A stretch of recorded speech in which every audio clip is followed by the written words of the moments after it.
Hello everybody, welcome to yet another book to game comparison video. Today I am going to be discussing Ghost of Thornton Hall. I will start by looking at the novel that it is based off of, which is Uncivil Acts, part of the Nancy Drew Girl Detective series, and it was printed in 2005. And then after that we will look at the game itself, which is Ghost of Thornton Hall, of course, and was released in 2013. A spoiler alert is in effect because, as always, I will talk about everything, including events, suspects, and the culprits. So without further ado, let's begin. So we'll start by looking at the novel, as I always do. And once again, this is titled Uncivil Acts. It is book number 10 of the Nancy Drew Girl Detective series. This is the first and only time one of these books has been the source material for one of the games. So in this book, there is a war reenactment that is planned for River Heights, and it involves the community members learning about their family histories so that they can decide which side they're going to sort of, in air quotes, fight for, so Union or Confederate. And this is all based on what their family members would have done, and they may not have been participants in this particular battle in real life, but they're sort of using history to guide them as best as possible. Now, shortly after all this planning begins, there is a string of dangerous incidents. This includes the salve that is going to be in the medical tent that they're actually going to use in case someone does get hurt during the reenactment. It winds up being a chemical compound that burns. And there have been accidents that, and if you want to call them accidents, that have targeted specific community members, like a car being sabotaged so that it crashes, and someone being framed for that accident. So there are quite a few worrisome events that take place, and Nancy is wondering, why is someone out to sabotage this event? And to further complicate things, Bess, and George are not on speaking terms. Nancy learns that her family would have fought with the Confederates, whereas Bess and George would have been on the Union side, and Bess takes this very personally and can't understand why, even though it's not a true battle that they're engaging in, she can't understand why Nancy would fight for the South, which was for slavery. And Nancy simply just helping to reenact history doesn't actually reflect her values. But Bess has a hard time seeing this, and George decides to side with her cousin. So there's now this tension that Nancy has with her two best friends, and this is making matters a bit more difficult when she'd like to go to them for help solving this mystery. So there are many characters in this book, including a lot of characters who are pretty standard for the Girl Detective series. And I'm not going to name all of them, but I will name one who does play quite a prominent role, and that's Agnes Mahoney. And she is the president of the Historical Society in River Heights. And she's one of the citizens targeted by the sabotage. And there's Art Jeffries, who runs a car dealership. He has also sort of been targeted, and he's helping with the preparations and has taken over the role of battle planning. And he and Agnes actually get in a bit of a tiff. Then we have Pam, or Pamela Matai, who is in charge of pyrotechnics, and she is not from River Heights. Same goes with Todd Willits. He is from Kentucky and is a volunteer for reenactments. He does this quite often. And then we also have Nathan Emery, also not a local. He is selling replicas of wartime items, including weapons, as well as any other knickknacks you might have found back during the Civil War. And then finally we have Marcus Hammond, who also goes by the name Martin Halstead. He is a former resident of River Heights. He moved away many years ago and has recently come back and is reconnecting with Miss Waters. This is another one of those very prominent characters in the series who I've chosen not to include in this list. And he's there to participate in the reenactment, but also he runs a website that helps people learn their genealogy. And so his site has been used a lot for the event. And in addition to that, he is staying at the Drew household because all the hotels are full. So as Nancy is trying to figure out what's going on without the help of Bess and George, she does fortunately have Ned by her side. She also has a bit of help from Charlie, who is a mechanic in town. And what she learns is that Marcus Hammond had come to River Heights initially to reconnect with Miss Waters. He had really good, pure intentions, but he then has a bit of an encounter with Agnes Mahoney. She writes him a letter, and it stirs up these old feelings, and he had a deep-seated grudge against her as well as Art Jeffries. So he retaliates. He decides to tamper with the war reenactment as well as a picnic that was scheduled to happen before the battle. And this is to make them look bad, and also for him to seek revenge against the slight that he feels was perpetrated against him many, many years ago. So there is our book. So very focused on battle in terms of, history, but also reenacting it. And we can almost say there's a bit of a battle being waged by Marcus against his old enemies. Now let's look at the book. Let's look at the game. We have looked at the book, we'll look at the game. So this is game number 28 of the Nancy Drew Adventure series, entitled Ghost of Thornton Hall. So we take a bit of a different direction here. So Nancy receives a phone call from Savannah Woodham. This is someone she had sort of worked with back in Kyoto and a previous computer game you may all be familiar with, Shadow at the Water's Edge.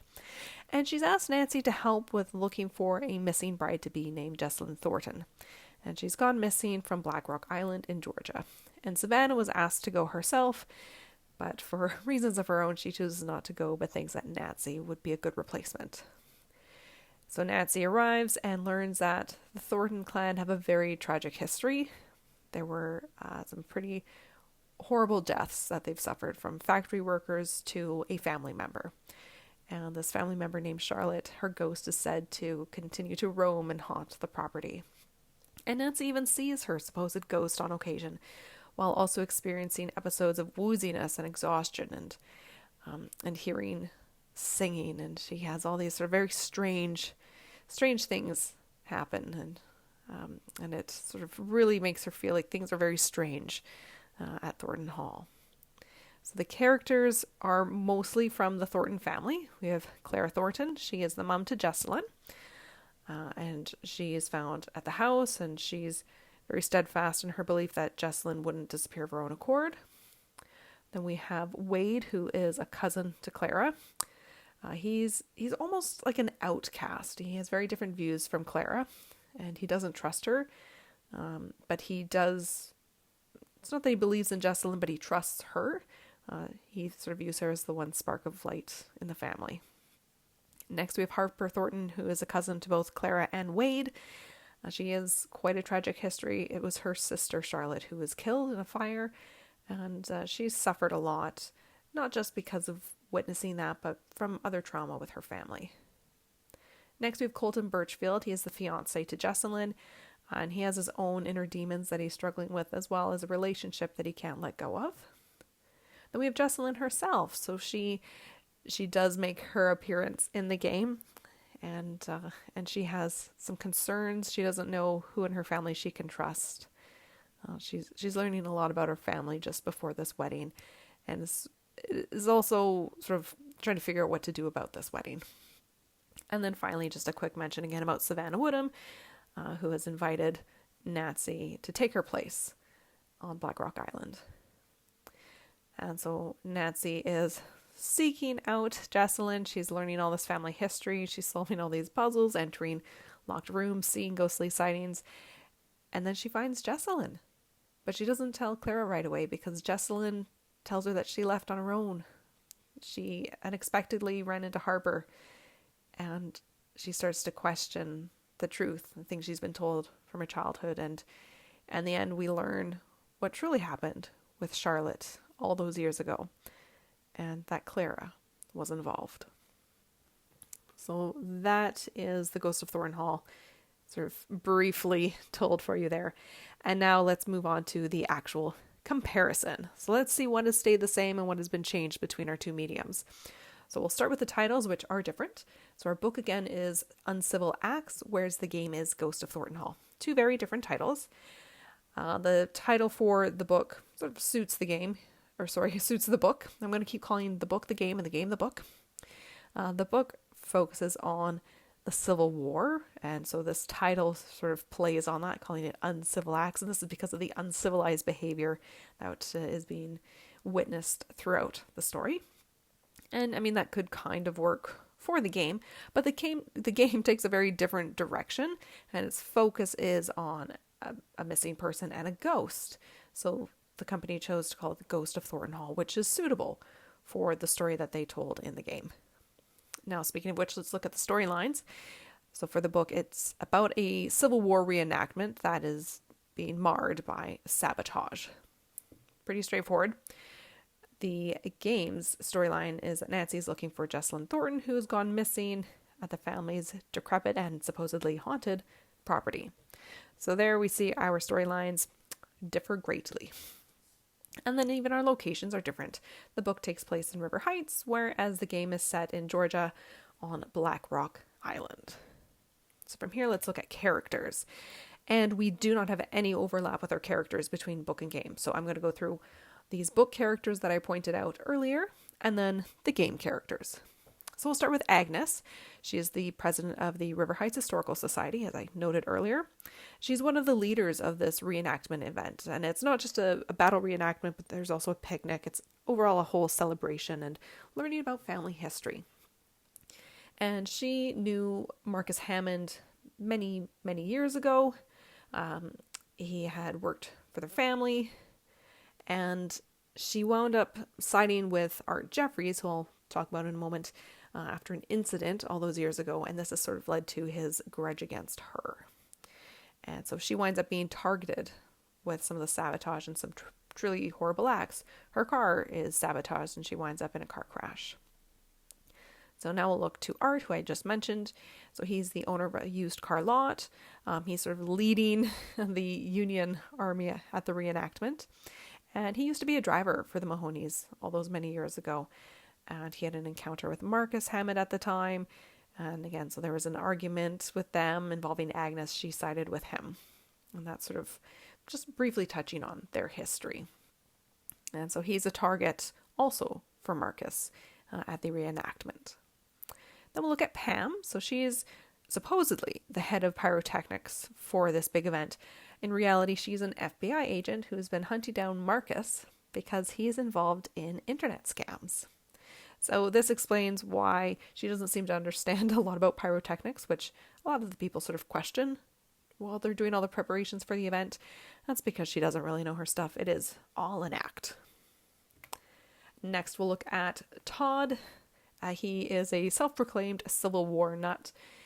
He's from Kentucky, as I noted before, and he's really helping to fill the bodies on the Confederate side of this reenactment, because most of the people who were getting their genealogy information supposedly had relatives who fought on the Union side, and also a lot of people don't want to sign up to be a Confederate, so he's going to play that role, just fill out those bodies. In addition to that, he recognizes Marcus, but not under that name. He knows him as Martin Halstead from other reenactments that he's been involved in and that Martin has provided genealogy information for.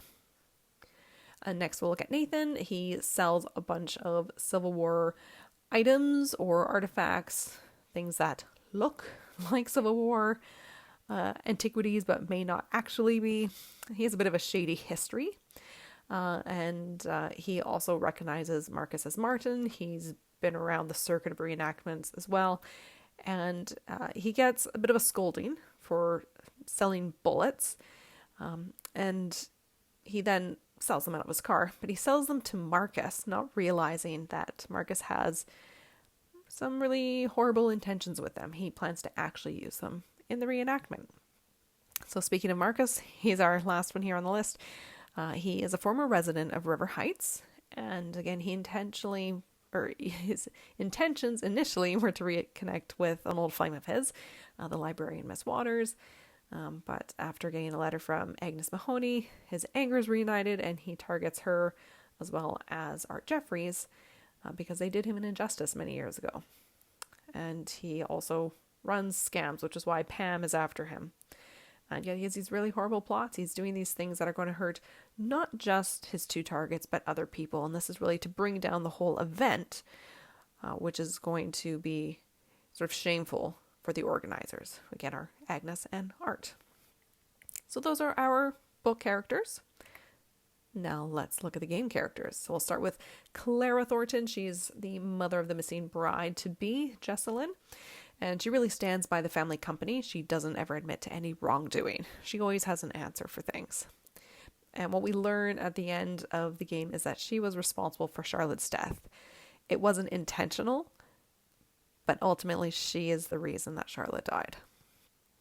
Then we have her cousin Wade, and he has a very tense relationship with her in particular, but also with most of the family members. Jessalyn is sort of an exception to that. He trusts her. And he really worries that the Thornton family perpetrate bad activities and bad behavior, where he really wants the family and the company to do good things. So he feels really at odds with the family, as well as some internal struggles he has. He often wonders, is he a good person or is he a bad person? Then we have Harper. So she is also a cousin to Clara and to Wade. And then Charlotte, who had died in the fire, was her sister. And Harper's really traumatized by this event, as well as others from her childhood. She doesn't trust Clara. She doesn't trust Wade either, but in particular, she doesn't trust Clara. And she winds up seeking out Jessalyn at Thornton Hall to ask her to look into matters, particularly about Clara. Then we have Colton, who is the fiancé to Jessalyn. And although he may be engaged, he still loves his former girlfriend, Lexi. He doesn't wish any ill harm to Jessalyn, though. He's been friends with her for years, and he really worries about her and her well-being. And he does admit that his engagement with her is a plot by their parents. So they're not truly in love. And then we have Jessalyn, our missing person. She disappears on these old family grounds, and this is because she was approached by Harper and begins to suspect her mom of having been involved in Charlotte's death. And she'd always sort of felt that her mom was cold. They weren't very close. Their relationship wasn't warm and comfortable. And so she has all these struggles that she's now having to look into because of Harper. And then finally, again, just a quick mention about Savannah, who is a ghost hunter who Nancy collaborated with back in Kyoto. And she invites Nancy to Thornton Hall in her stead, because she doesn't feel comfortable returning there herself. So very little role in some respects for Savannah. And then just 2 points sort of overlap between the stories, and one of them is the Civil War. So this is something that is featured in both stories, but the direction of them is quite different. In the book, this is really a focal point because they are focusing on this historical event. That's why they have this reenactment. Whereas in the game, there are references to the Civil War and the roles played by members of the Thornton clan, but it isn't as prominent as it is in the book. And then another rather big part is this idea of divisions within people, or between people rather. And it's taken in slightly different directions between the mediums. So with regard to the book, we have these divisions within community members as they're taking sides for the reenactment, Confederate or Union, and it's creating a lot of tension between friends. In the game, it's mostly with regard to Wade and sharing his view on the family and how their family tree has really been split down the middle, almost like between good and evil.